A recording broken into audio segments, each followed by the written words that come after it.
Tom এবং jelly এই দুই বলদ কামান নিয়ে আসছে যুদ্ধ করার জন্য, কিন্তু যখনই তারা ফায়ার করলো, ফায়ার করার পরে তাদের গোলাগুলো রয়ে গেল আর কামানগুলো চলে গেল। এখন তারা দুইজন পিস্তল নিয়ে আসছে গুলি করার জন্য, একে অপরকে মারার জন্য, কিন্তু জেলি আগেই গুলি করে দিছে। অবশেষে তারা তীর নিয়ে আসছে একে অপরকে, কিন্তু সেই তীর না গিয়ে টম এবং জেরি দুজনই চলে গেল, তীরের জায়গায় রয়ে গেল।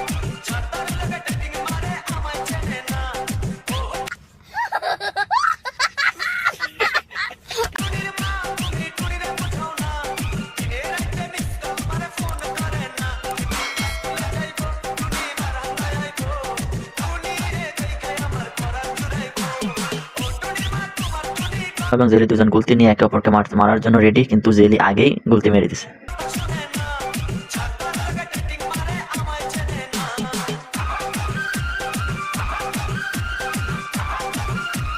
এ কি হলো, টম তো গিয়ে গাছের কোটরে আটকা পড়ে গেল।